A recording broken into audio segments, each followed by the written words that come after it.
Hi అండి. ఇది real story అండి. ఒక అమ్మాయికి తల్లిదండ్రులు రెండో మ్యారేజ్ చేశారండి.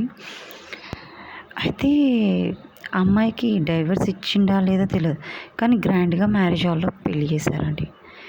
చేశారు కానీ తర్వాతకి ఆ అమ్మాయికి మ్యారేజ్ అయ్యాక అతనితో ఉంటుంది. కానీ తరచూ ఇన్ఫెక్షన్ వస్తుంది. అంటే ఆ అబ్బాయి తన మొదటి భార్యతో ఉంటున్నాడో లేదో తెలియదు కానీ ఈ అమ్మాయితో కూడా ఉంటున్నాడు. డైవర్స్ పేపర్స్ ఇంతవరకు చూపించలేదండి. ఆ అమ్మాయి 10th మాత్రమే చదివింది. ఇద్దరు పిల్లలు కూడా అయ్యారు. ఒక పాప ఒక పాప అండి. కానీ అమ్మాయికి ఇన్ఫెక్షన్ వస్తూనే ఉంది. అయితే ఆ అమ్మాయికి తెలిసిపోయిందండి, తన భర్త మొదటి భార్యతో ఉన్నాడని తెలిసిపోయింది. ఇప్పుడు ఆ అమ్మాయి అతనితో ఉండాలా వద్దా అనే ఒక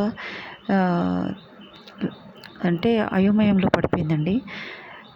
ఏంటంటే ఆ అమ్మాయికి ఇన్ఫెక్షన్ వస్తుంది. పోనీ ఉండొద్దు అనుకొని తనకు దూరంగా ఉండాలన్నా కూడా ఉండనియట్లేదు హస్బెండ్. చాలా ఎక్కువ అన్నమాట.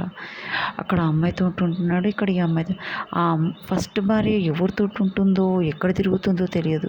కానీ ఈ అమ్మాయి పాపం ఈ మొదటి భార్యతోటి ఉన్న వ్యక్తి రెండో భార్యతోటి కలిసేసరికి విపరీతమైన మొత్తం పొక్కి లోపల ఇట్లా కురుపులాగా వచ్చేస్తున్నాయి. ఆ అమ్మాయి ఏం చేయాలో అర్థమవుతలేదు. భర్తను వదిలేసి జాబ్ చేసుకుందామా అంటే చదువులేదు. తల్లిదండ్రులకి చెప్పుకున్నా కూడా వద్దు, నువ్వు వదలొద్దు, అతనితోటే ఉండాలి, ఆయతమే ఉండని, తనతోటే ఉండాలని చెప్పేసి అమ్మాయిని ఇబ్బంది పెడుతున్నారు.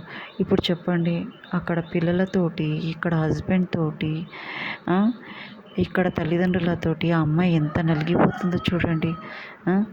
అబ్బాయిలు ఇంత ప్రాబ్లమ్స్ వస్తే భార్య అరుస్తే ఫెడ్డప్ అయిపోతారు. మరి ఆ అమ్మాయి ఇంతమందిని తట్టుకొని సంసారాన్ని ఈదుకుంటూ వస్తుంది. చూడండి, మగ పిల్లలకు చెప్పేది ఒక్కటే, మీరు ఇంత ప్రాబ్లం వచ్చేసరికి బయట పెట్టుకుంటారు. అదే ఆడపిల్లలంతా వాళ్ళకి జరిగిన అన్యాయాలు బయట పెట్టుకుంటే లెక్కలేనన్ని స్టోరీస్ బయటికి వస్తాయండి.